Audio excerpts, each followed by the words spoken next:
Hi, my name is Jennifer Mullins. I'm the owner of Mullins Tutoring Incorporated, and today we're going to review the rules of exponents. The first rule is any letter or number raised to the first power is equal to itself. So if I took the number 12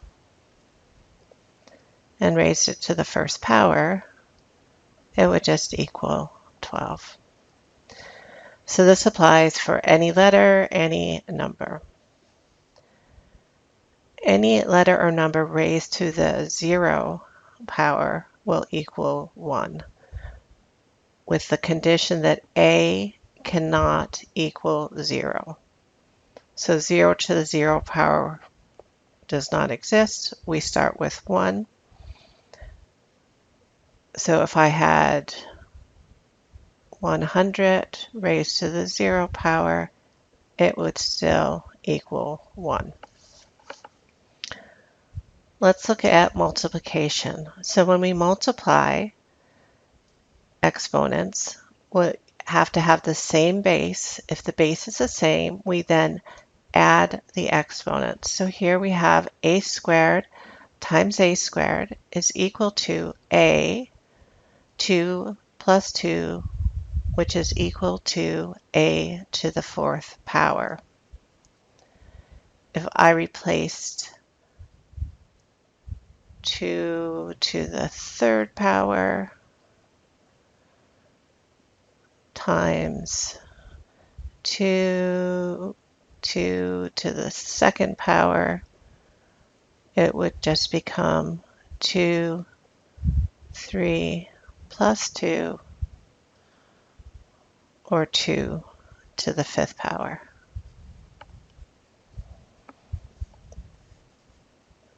With division, we're going to use subtraction. Once again, same base, a to the 4th divided by a to the 2nd is equal to a. 4 minus 2 equals a to the 2nd power. And we can substitute numbers and have 4 to the 3rd power minus 4 to the 2nd power, which will give us 4 to the 1st power, which is the same as saying 4, which we get from any number or letter raised to the 1st power is itself.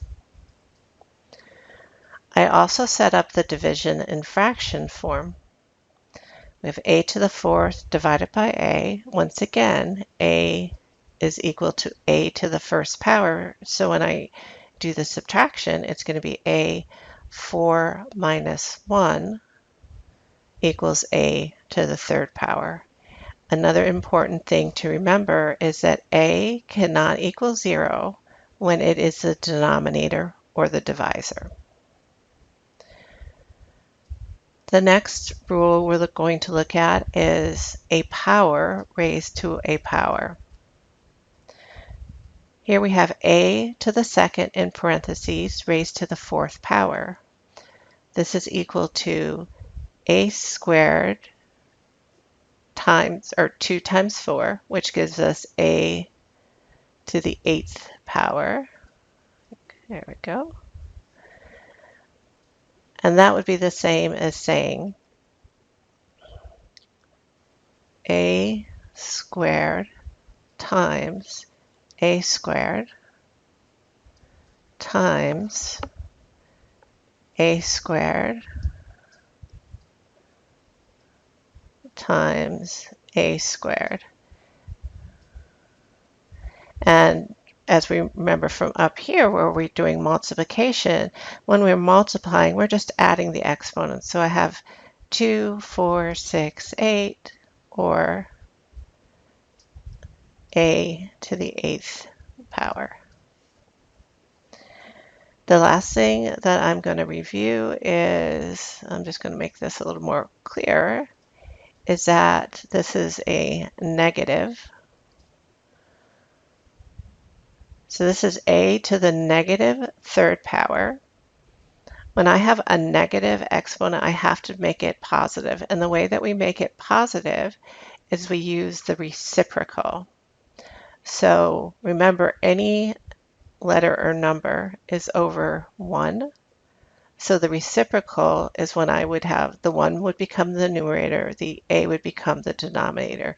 Since it's in fraction form, I'm actually going to use parentheses and put the cube out here. So this would be 1a to the positive third power. I hope this was helpful. Please visit my YouTube page for more videos. Thank you.